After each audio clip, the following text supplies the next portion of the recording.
Welcome back to 5 on 3, WFUV's best, if only, hockey podcast. Lydia Pirner joined alongside by Grace McCarron and Emma Leonardi. And this is a really tough episode to record because some things are just simply bigger than sports. Obviously, last night, Rangers get their first win on on Monday. They get their first win at home this season, and then they get their go on a 2-game win streak, winning last night in Tampa. And, us Rangers fans were feeling really good about the direction our team's trending. And then you wake up this morning and you get the news that longtime Rangers beat writer Larry Brooks has passed away at the age of 75. Honestly, when I saw that news this morning, I was heartbroken. I immediately turned around because the way my apartment's like set up, I have 3 articles hanging on the wall in frames.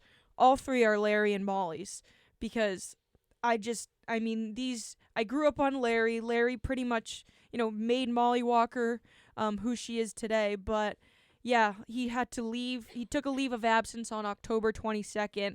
Announced that he was stepping away from his coverage due to a health issue, but ultimately this morning the cancer took his life. Once again, he was 75 years old. And simply put, there will never, ever be another person like Larry Brooks, and maybe not even just the hockey world and the sports world in general. And just the fact that Larry was such a big figure in New York sports. I mean, for Rangers fans, we talk about our Rangers, like, being a fan is passed down from generation to generation. But Larry Brooks lived through those generations. Like, I recalled today, I have articles of New York Posts from 1994 that my dad gave me as a gift, written by Larry Brooks. And Grace, I think I even sent that to you back in June, because I was like, oh my goodness, I have an article from Larry Brooks from 1994. Like, how cool is this? But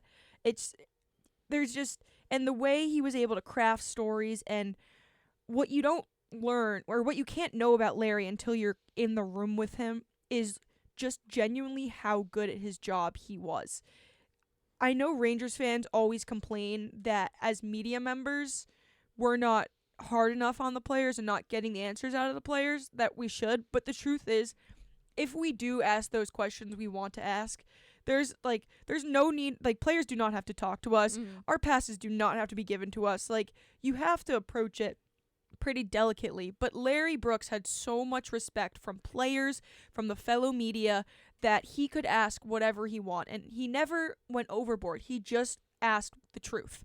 And I recall a story.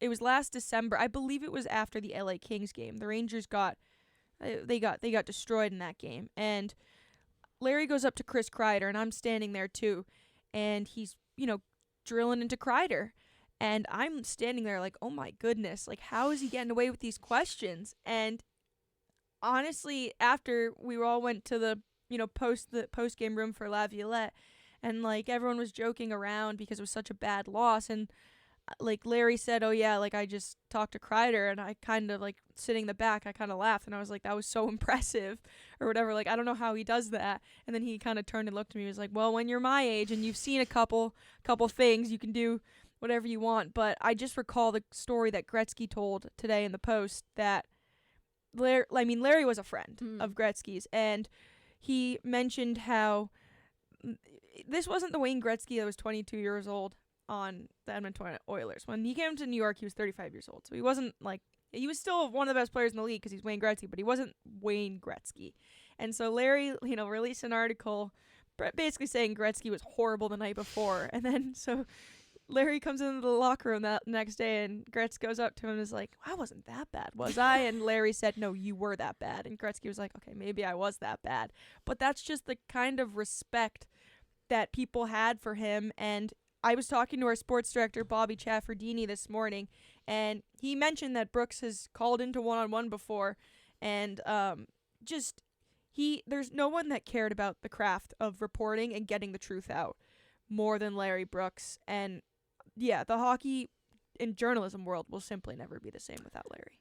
Yeah, it's kind of hard to put into words, this one, how much of a pioneer he was. I mean, even people who don't care about hockey, like, everybody read Larry in the Post. Like, that is where you go. Even if you didn't like Larry, you read his stories. You tune in for Larry, because as you said, like, he did not. There's some words we can't say on here, but he would get the story no matter what. He was a no BS guy. Right, no BS. He was after the story. If you read all of the tributes today, that was what he cared about. He would ask questions that obviously, players and coaches didn't always like. Like, he had a whole thing with John Tortorella when he was the Rangers and Dan coach. Boyle. Right, Dan Boyle. Tortorella he talked to Larry this week. Exactly. And it meant, Larry's son said it meant a lot to him. But there was, there's a clip going around of John Tortorella literally telling Larry Brooks, like, can you go stand somewhere else, because he was so mad at him, and Larry just says no. And it's like, that's not something you see a lot in this industry, and it's hard to be like that, especially, I mean, like, when you're young, like, and just starting out, it's very hard to be like that. But when he, keeps pressing the way that he always did, he never really took time off until he got sick a few weeks ago. He also did, when it wasn't the Rangers season, he would do the Yankees and he would do the U.S. Open. He was always busy, didn't seem to want to take any time off. Even when he took the leave for his illness, he said, like, I'm going to come back. I'm ready to come back. And sadly, the cancer took his life this morning. And it's just terrible. It's hard to imagine what Rangers coverage will be like without him. Obviously, Molly Walker wrote a beautiful piece in the Post today. Really, really good. About how he mentored her, and she's fantastic. I mean, we talk about all the time how much we love her. But, she's going to fill those footsteps in the Post, and it's tough to fill those shoes, but she's going to do a good job. You can never fill Larry's shoes, but you'll always be able to see, like, Larry through Molly's work, because truly, like, growing up, and it's Molly was my favorite Rangers beat writer, and I love, I all of them were important, when you're living in Massachusetts and can't get, like, the news word of mouth, that type of thing. Like, I grew up on, Vince, Molly, more recently Johnny Lazarus, but it's different when you get to, like, be on the inside and see how these people operate, and the partnership that Larry and Molly had, to see how she's kind of grown in this space because of him is just, it's just extraordinary. And he's not, like, he's a tough guy on the outside. He's not all, like, it's not a softie. Exactly, but that's why he's so good at what he does, and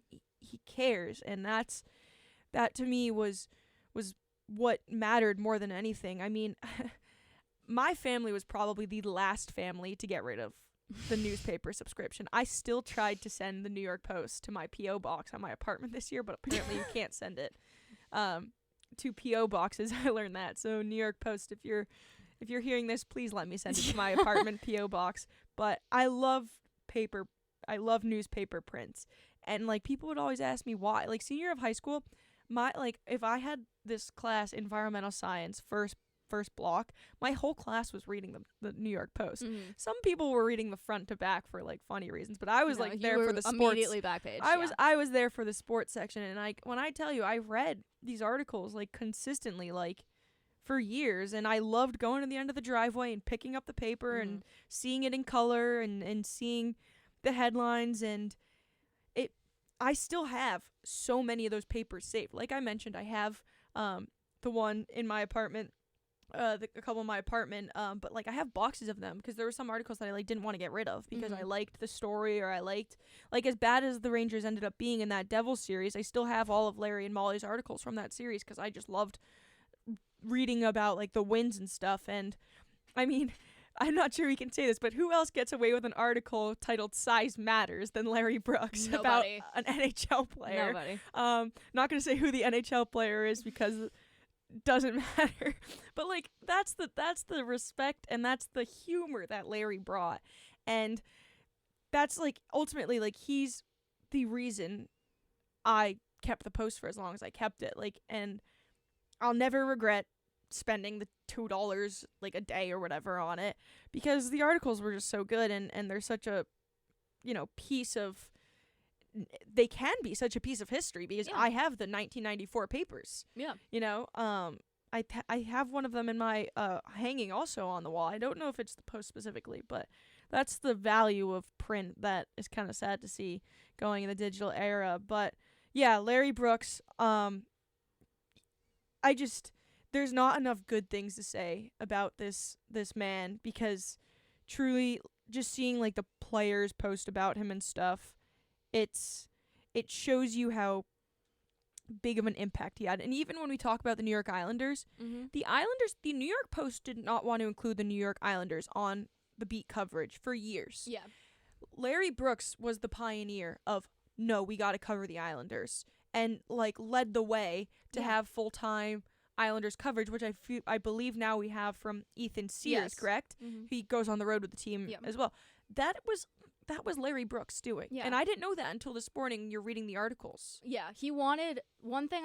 I can't remember the exact quote that I read this morning, but it was like the Post should not be just like one of the top papers. It should be like the paper, especially that you go to for sports. And he said, like, I wanted to contribute my small piece to that, but like it's more than a small piece. Like, he was, the biggest part of their hockey coverage, and honestly their sports coverage. Their legacy is like one of the premier sports outlets in the area. So yeah, I mean, the Post is the best of the best, and I'm excited to see how Molly Walker is gonna kind of emerge from this and honor Larry. But Larry Brooks, the hockey world will never be the same without you. Rest in peace.